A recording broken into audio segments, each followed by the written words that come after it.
9 साल में क्या हुआ है देश में, तो 9 साल में हमारे पास 52 लाख करोड़ का कर्जा था देश के ऊपर। आज ये बढ़ के 152 लाख करोड़ का हो गया, लगभग 3 गुना हो गया सिर्फ 9 सालों में। और ये इसमें सिर्फ 25 लाख करोड़ रुपया अदानी अंबानी जैसे बिजनेसमैन जिन्होंने बैंक से लोन लिया था उसको राइट ऑफ करने में गया है 25 लाख करोड़। अटल जी की सरकार में प्रमोद महाजन थे, वो भी कॉरपोरेट की दलाली करते थे, बहुत बड़े लेवल पे करते थे।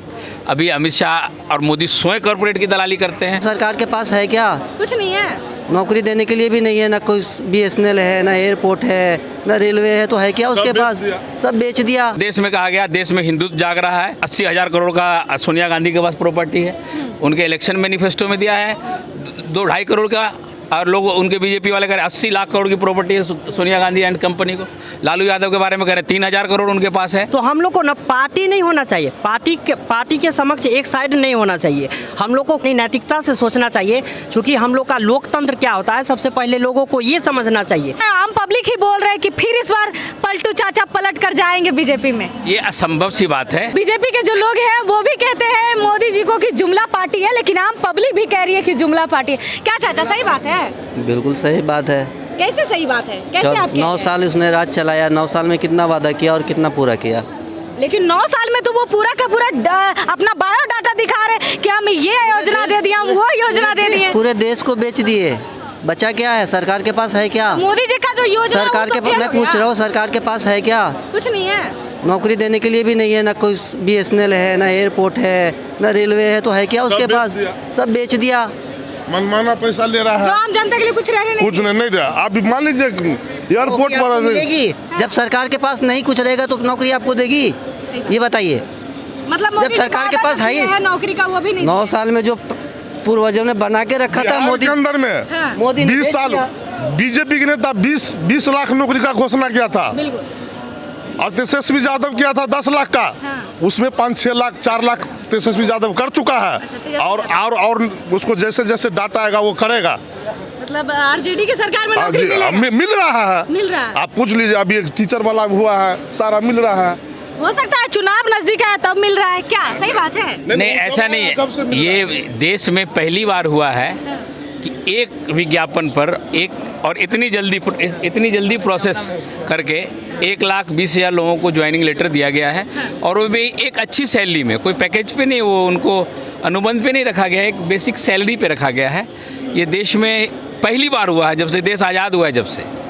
और आप कुछ लोग कह रहे थे 9 साल में क्या हुआ है देश में, तो 9 साल में हमारे पास 52 लाख करोड़ का कर्जा था देश के ऊपर। आज ये बढ़ के 152 लाख करोड़ का हो गया, लगभग 3 गुना हो गया सिर्फ 9 सालों में।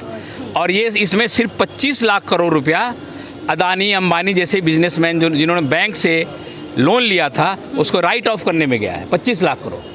और उनको टैक्स रिलैक्सेशन में 64 लाख करोड़ का टैक्स रिबेट दिया गया है। और टैक्स रिबेट ऐसे कंपनियों को दिया गया है जो घाटे में नहीं चल रही है, जो फ़ायदे में चल रही है। घाटे में चल रही कंपनियों को दिया जाए तो सोचा जा सकता है, लेकिन जो अदानी अंबानी जो उनसे एसोसिएट हैं कॉरपोरेट्स, उनको जी भर के 9 साल में दिया गया। और देश में कहा गया देश में हिंदुत्व जाग रहा है। 80,000 करोड़ का सोनिया गांधी के पास प्रॉपर्टी है, उनके इलेक्शन मैनिफेस्टो में दिया है 2-2.5 करोड़ का।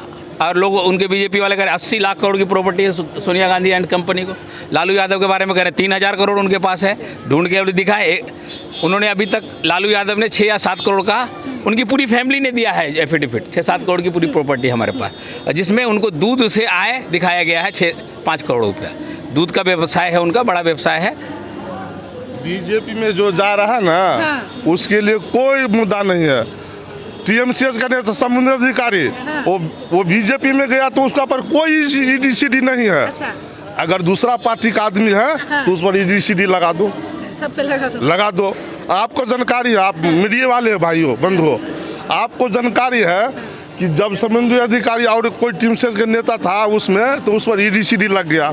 जब बीजेपी में चला गया तो गंगा धुआ गया, साफ हो गया, उसमें कुछ बताया जा रहा है, आम पब्लिक ही बोल रहे हैं कि फिर इस बार पलटू चाचा पलट कर जाएंगे बीजेपी में। ये असंभव सी बात है। जिस वक्त नीतीश जी पहली बार लालू जी को छोड़ के जा रहे थे, कारण ये बताया गया कि लालू जी उनके विधायकों को तोड़ने का प्रयास कर रहे थे, जो कि गलत था। लालू जी उस समय जेल में थे।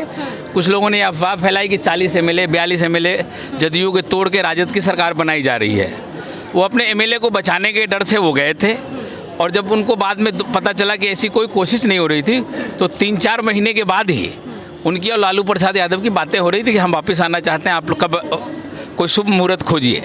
करते करते वो 3-4 साल बीत गया, तब वो वापस आए और एक अच्छी सरकार चल रही है, और ये तो एक मजबूत सरकार होगी, और ये पिछड़ों दलितों के उत्थान के लिए, गरीबों के लिए काम करने वाली सरकार है। ये कॉरपोरेट की दलाली करने वाली सरकार नहीं है। इससे पिछली भी अटल जी की सरकार में प्रमोद महाजन थे, वो भी कॉरपोरेट की दलाली करते थे, बहुत बड़े लेवल पे करते थे। अभी अमित शाह और मोदी स्वयं कॉरपोरेट की दलाली करते हैं।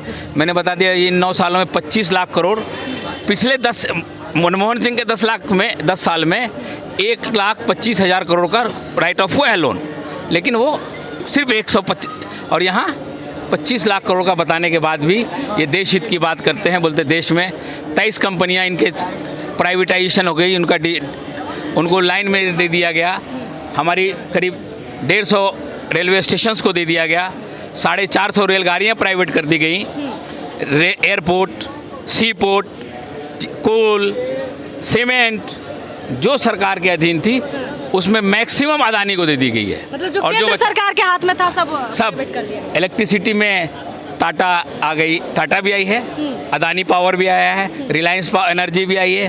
बहुत सारी ऐसी कंपनियां हैं जो सत्ता पक्ष के लोग हैं उनसे जुड़े हुए लोगों के पास चली गई, जिससे आज हमें बिजली का बिल ज़्यादा भुगतान करना पड़ता है देश के हर व्यक्ति को। और बिजली बनाने वाली कंपनी को कोल सप्लाई भी करती है, उसको अदानी ने ही कोल ब्लॉक लिया हुआ है। अदानी कोल ब्लॉक की सप्लाई बिजली, अभी तक हमारे यहाँ एटॉमिक एनर्जी आ जानी चाहिए थी, एटॉमिक पावर प्लांट यहाँ बन जाना चाहिए था, लेकिन ये कोल का जब तक अदानी का पट्टा रद्द नहीं होगा तब तक मोदी जी एटॉमिक एनर्जी इस देश में नहीं लाएंगे। 500 ट्रक कोयला जितना देता है वो 1 किलो यूरेनियम उतनी बिजली हमें दे सकती है, तो बिजली का रेट एक बैग नीचे हो जाएगा। लेकिन कोल ब्लॉक्स अदानी के हाथ में है, इसलिए हम महंगी बिजली खरीदने के लिए तत्पर हैं। क्या सही बोल रहे हैं? जी देखिए, मैं एक टीचर हूँ और इन लोग का बात बहुत गौर से देख रहा हूँ और सुन रहा हूँ। मैं किसी भी पार्टी का समर्थक नहीं हूँ और नैतिकता से हम लोग को सोचना चाहिए प्रत्येक बिहार वासियों को। और जैसे कि ना बीजेपी हो, ना कांग्रेसी हो, ना राजद हो, ना जदयू हो, बस मुझे ना हम सबको जड़ तक पहुंचना चाहिए। अगर मान लिया जाए, जैसे मैं दरभंगा से हूं और मेरे दरभंगा क्षेत्र से जो भी सांसद है अगर वो बीजेपी का ही है, अगर वो बीजेपी वाले अच्छे काम कर रहे हैं वो सांसद, तो मैं बीजेपी को क्यों नहीं सपोर्ट करूंगा। और यदि अगर मेरे दरभंगा क्षेत्र से अगर कोई राजद है, राजद के ये समर्थक है और वो अच्छा काम कर रहे हैं, तो मैं राजद की क्यों नहीं सपोर्ट करूंगा। तो हम लोग को ना पार्टी नहीं होना चाहिए, पार्टी के समक्ष एक साइड नहीं होना चाहिए। हम लोग को खुले यानी नैतिकता से सोचना चाहिए।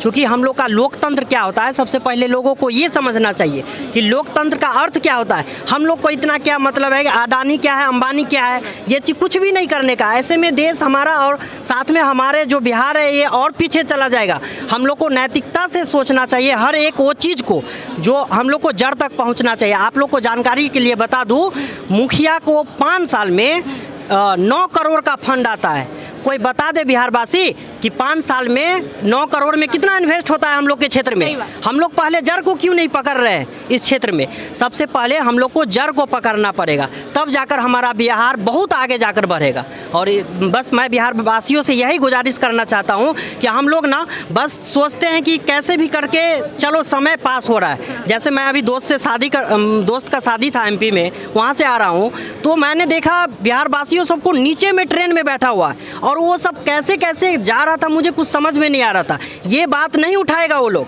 बस खाली चाय ले लेगा 2 हाथ में, लंबा देगा। आम जनता अपने में लड़ने बिल्कुल बस वही चीज़ है। वो से करने से कोई बहस नहीं है। हम लोग को जड़ को पकड़ना पड़ेगा। हम बताए ना कि मुखिया के फंड में इतनी आती है, कहाँ मुखिया काम कर रही है हम लोग के क्षेत्र की। जो होंगे उनके अंदर तो बस आप सोच सकते हैं कि एक सांसद के पास कितना होगा। अगर सांसद सोच लेना तो हम लोग के पंचायत को आप सोच सकते हैं कहाँ से कहाँ जाएगा। हर एक क्या मैं बताऊँ, आप खुद सोच सकते हैं। इसलिए हम सभी बिहार वासियों से एक ही आग्रह करूँगा, मैं एक टीचर हूँ मनोज अग्रवाल, सभी बिहार वासियों से यही आग्रह करूँगा कि सभी लोग पहले जड़ को पकड़े और राजद और बीजेपी या कांग्रेस मत करिए, वन साइडेड मत होइए, है ना। एकदम निष्पक्ष होकर चुनाव करिए, उसी को सपोर्ट करिए जो आपके क्षेत्र को डेवलप करे या डेवलप करने के कगार पे हो, आप उसको चुनिए।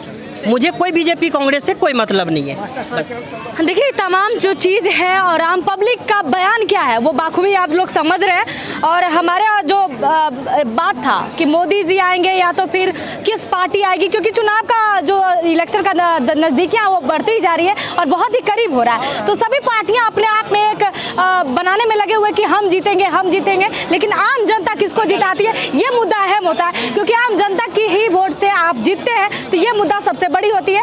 तब तक के लिए इतना ही। अगर आपको हमारी वीडियो अच्छी लगे तो कमेंट बॉक्स में जरूर बताएं, और अगर हमारी वीडियो को आप फेसबुक पेज पे देख रहे हैं तो फॉलो कर लें, और यूट्यूब पे देख रहे हैं तो सब्सक्राइब कर लें।